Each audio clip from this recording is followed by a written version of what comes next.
j'ai des tableaux à remplir, j'ai des vérifications à faire, j'ai plein de choses à faire.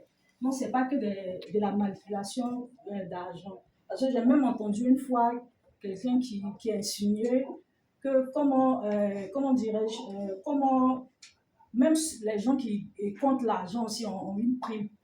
Parce que j'ai eu une fois une prime de fin d'année, ça m'a vraiment vexé.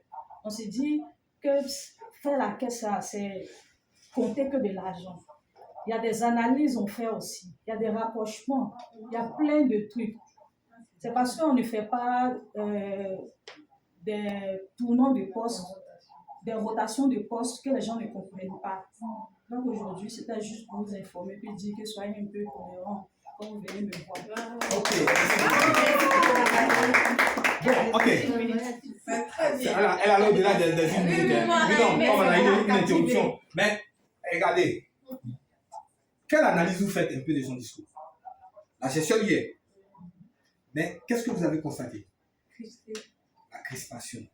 Et son discours était beaucoup retenu parce qu'elle éprouvait un peu de l'émotion et se sentait un peu essoufflée. On a dit ici que c'est pour ça qu'il faut apprendre, maîtriser les techniques de respiration. Les techniques respiratoires, les techniques de maîtrise de soi, les techniques d'articulation, les techniques. Ces différentes techniques permettent de faire quoi?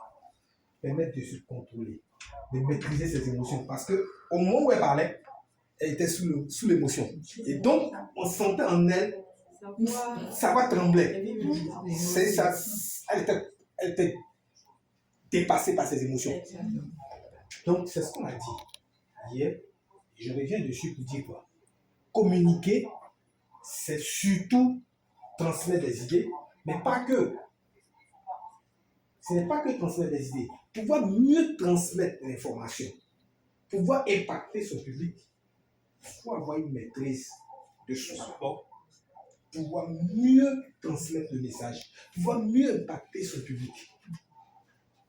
Et donc, ce qu'on va faire, madame, quand vous irez à la maison par exemple, apprenez les techniques respiratoires. Parce que je vois même que jusqu'à présent, l'émotion n'est pas encore descendue. Voilà. Bon, on en a parlé un peu. Inspiration par le ventre, expiration par la bouche. Ça permet de baisser la tension. Et ça, c'est un exercice que vous devez faire régulièrement. Ça vous permet de... Et au-delà même de la prise de parole, ça vous permet de faire mieux comprendre. Excusez-moi. Je donne un exemple. Si vous êtes face à un danger, la technique respiratoire va permettre de faire quoi? Va permettre de pouvoir faire baisser la tension. C'est juste pour voir l'écriture. Déjà, c'est... Et puis, ce qui est bien, c'est que la prise de parole était structurée. Et là, je reviens dessus.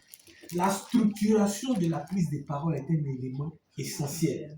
Parce qu'il y a l'objectif. Quel est l'objectif? L'objectif ici, c'était quoi? Informer, éclairer ou clarifier une situation. Vous voyez un peu? Mais le X, c'était le pic émotionnel qu'elle n'arrivait pas à maîtriser. Déjà, bon.